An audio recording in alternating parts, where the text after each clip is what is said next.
Hello, I have a question for you. There's a certain name on here that comes up. But if a person bows out and they remain uncredited, does it count? There's nobody there to save you from this nightmare. From the minds of Italian horror kings Mario Bava and Antonio Marghetti, Cannibal Apocalypse comes this macabre tale of murder in an all-girls school. The corpses are piling up at St. Hilda's School for Girls, leaving top cop Michael Rennie the day the earth stood still, with more than the usual suspects. As the killer playboy hiding in the dark Mark Damon, yes, from the House of Usher, Peeping Tom Luciano Pizzotti, Bear in Blood. Or how about hulking swim teacher Giovanni De Benedetto, the bird with the crystal plumage, whose wetsuit and dive mask make the perfect ensemble for slaughter? Mario Bava's original script, Cry Nightmare, was entrusted to director Antonio Marghetti, retitled The Young, the Evil, and the Savage by American International Pictures. The film was hacked 15 minutes so it fit into a double bill with a Vincent Price vehicle, The Conqueror Worm. Dark Film presents this early Italian giallo, complete and uncut for the first time in North America. This one's pretty good, actually. I was surprised. Yes, it takes place at a school, and at this school, a series of murders are happening, and it's up to the person to find out what's going on. It's like, who could it be? Well, there's a little bit more going on here than just the initial premise. You see, it's like these. Of course, these women are in college, so they're learning like the ways of the world. It's like they're starting to discover their sexuality. They're having the rebellion and everything. So that comes into play of finding themselves pretty hot, if you will, for certain men. And obviously, it's up to the dorm mother to keep things in line, especially when all the murders are happening. So what follows is actually a good whodunit tale, because there are some women like Betty and Lucille who get eliminated in quite a way.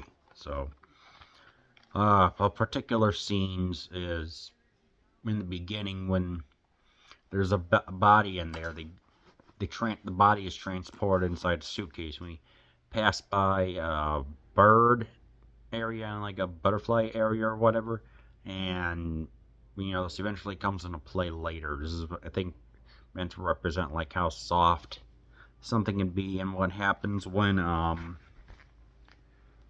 excuse me, when they go.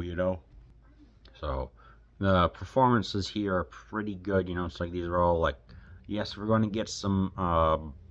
This is an Italian horror movie. We're going to get some boobs, of course, which is, you know, a hallmark of it. And it's like, say what you will about that. But yeah, the tension of when all the krillings are happening, it gets intense. There's a sense of unease about this school because no one really knows what's happening. Is it Richard, the one of the people who were mentioned there? He does. Some of the girls would say, "Oh, he's such a hunk." Or could it be this lecherous person that's standing outside there? It's like we don't know for certain. But then when the time comes and they start putting the pieces together, it gets very, very interesting. I mean, this is definitely, in my opinion, what I feel to be an underrated movie. Because I'm just looking at it like this is part of the Forgotten Gialli Volume 6. And, this, the Kriller is having his way with them.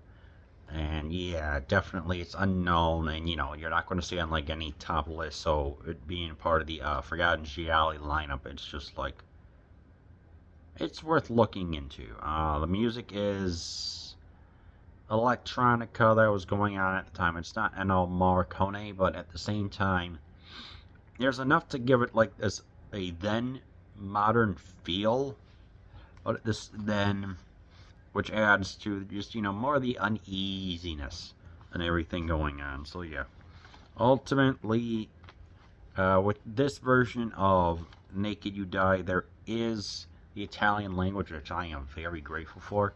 So yeah, I do recommend that you watch this one.